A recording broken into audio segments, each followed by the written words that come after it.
दगा दे गई जवानी है। कब जवानी चली जाए और कब बुढ़ापा आ जाए महाराज पता ही नहीं चलता है। लेकिन आजकल बुढ़ापा आता है तो लोग महाराज अपना ट्रीटमेंट करवाए के चक्कर में घूमते। हाँ, बाल सफेद हो जाए 10 रुपया की डाई घट ले वारन पे एकदम चकाचक नहीं।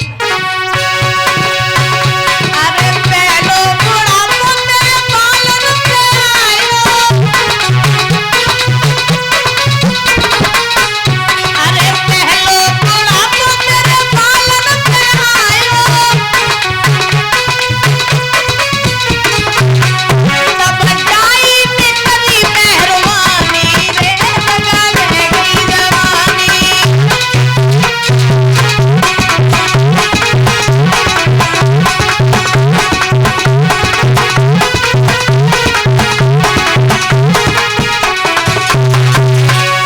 अरे आई गो बुढ़ापा नहीं जानी रे लगा ले गई जवानी।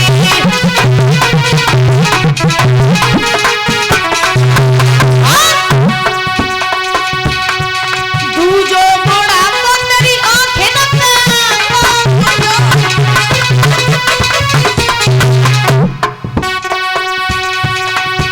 अरे दूजो बुढ़ापा तेरी आंखें न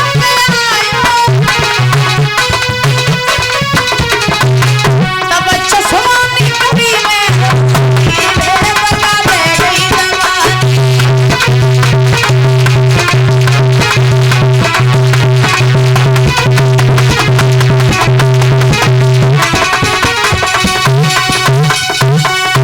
इसीलिए कहा जाता है परीक्षित महाराज आज की दुनिया में जो बूढ़े हैं बेजबान है। कोई बुढ़ापा महाराज गऊ के ऊपर आता ही नहीं है। हाँ, बोले गोविंद भगवान की तो बड़ी ही सुंदर सुंदर कथाओं को आप सभी श्रवण करते हुए आ रहे हैं। इधर श्री हरिगंगा के किनारे महाराज सुखदेव जी बैठे हुए हैं, राजा परीक्षित को कथा श्रवण करा रहे हैं। परीक्षित महाराज ने सुखदेव महाराज से प्रश्न किया, प्रभु मैं आपसे एक बात पूछूं? तो सुखदेव महाराज ने जवाब दिया, पूछो राजन। तो परीक्षित महाराज ने जवाब दिया, हमने सुना था कि पृथ्वी पर एक महान राजा हुए जिनका नाम हरिश्चंद्र पड़ा, और हमने सुना है कि उन राजा हरिश्चंद्र ने अपने जीवन में कभी झूठ नहीं बोला, क्या ये बात सही है?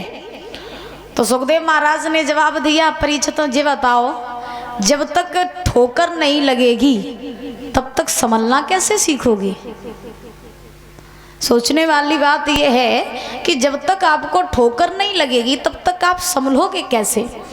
यह बात तो सही है कि राजा हरिश्चंद्र ने अपने जीवन में कभी झूठ नहीं बोला, लेकिन कहा जाता है संसार में ऐसा कोई मनुष्य नहीं है जिससे कभी न कभी कोई न कोई गलती हो ना जाए, क्योंकि मानव जो होता है वो महाराज गलतियों का पुतला होता है, गलतियां करते ही जाता है।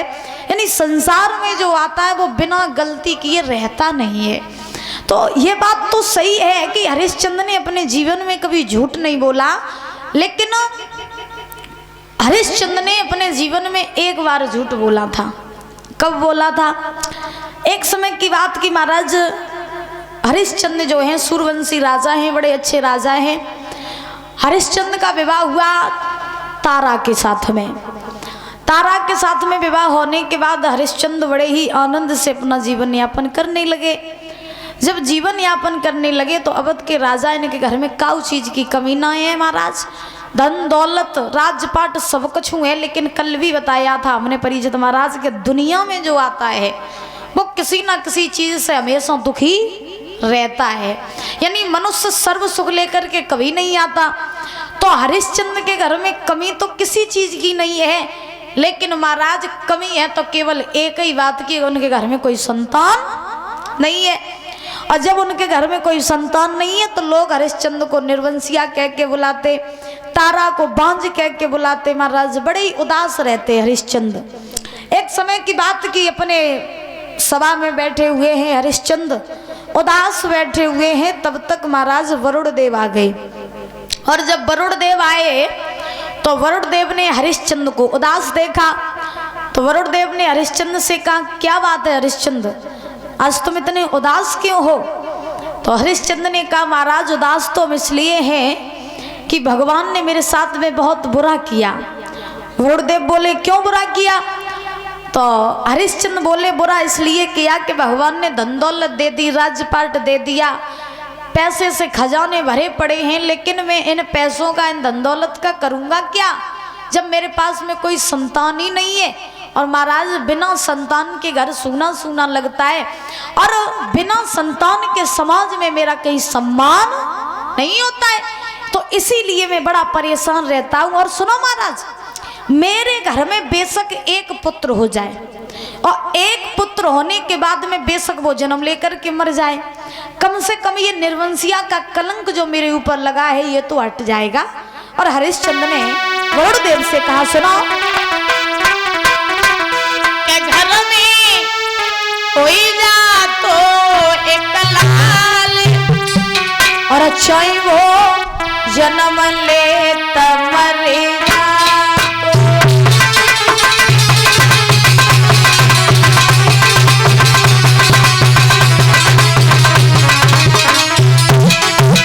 सुनो महाराज, तुम्हें नहीं पता है, मेरे घर में एक पुत्र जन्म ले लेता, बेशक वो जन्म लेकर के मर जाता, अरे मेरे ऊपर ये जो निर्वंशिया का कलंक लगा है कम से कम ये तो हट जाता।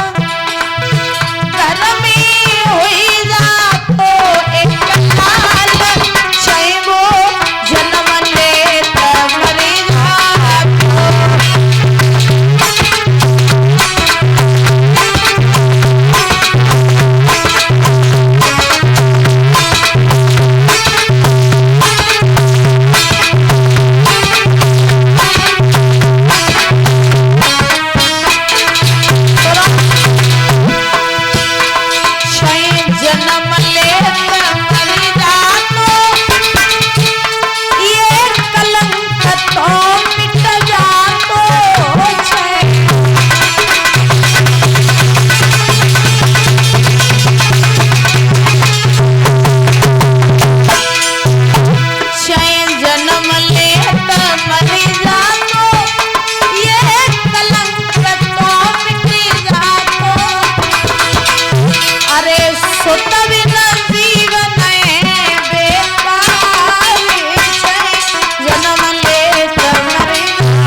सुनो महाराज, मेरे घर में एक बालक जन्म ले लेता, बेशक वो जन्म लेकर के मर जाता, मेरे ऊपर ये जो कलंक लगा है निर्वंशिया का कम से कम ये तो हट जाता। तो वरुण देव ने जब ये बात सुनी तो वरुण देव ने जवाब दिया, हरिश्चंद्र तुम कह रहे हो कि तुम्हारे घर में एक बालक जन्म ले ले, बेशक वो जन्म लेकर के मर जाए, तो अगर वो बालक जन्म लेकर के मर जाएगा तो तुम्हें कोई कष्ट वाली बात तो नहीं, कष्ट तो तुम्हें नहीं हुई है। हरिश्चंद्र बोले नहीं नहीं महाराज, हमें कोई कष्ट नहीं होगा, मेरे घर में एक संतान जन्म ले ले, बेशक वो जन्म लेकर के मर जाए, मैं ये चाहता हूं कि मेरे ऊपर से ये निर्वंशिया का कलंक हट जाए।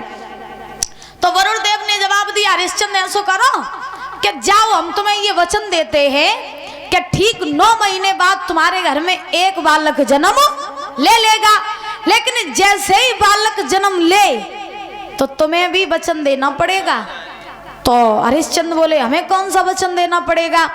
तो वरुण देव कहने लगे तुम्हें वचन ये देना पड़ेगा कि जब वो बालक तुम्हारे घर में जन्म लेगा तो जन्म लेने के बाद में उसी बालक की बलि तुम्हें हमारे यज्ञ में चढ़ानी होगी।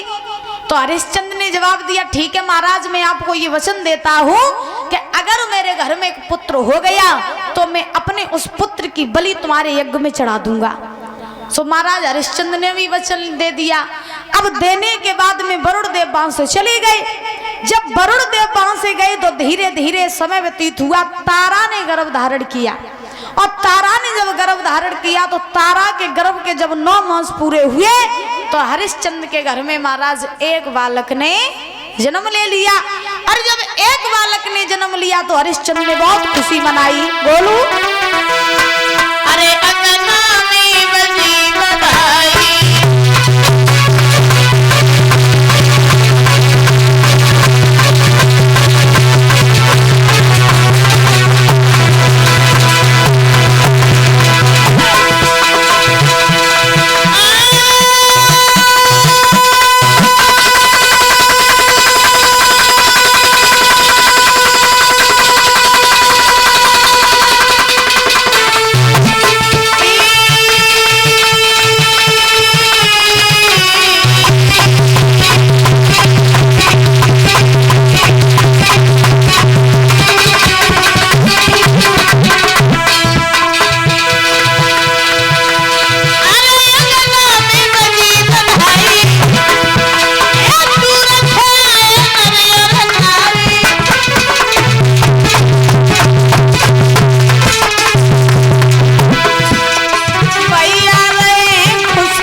दूर रहो कर महाराज ध्यान रखना।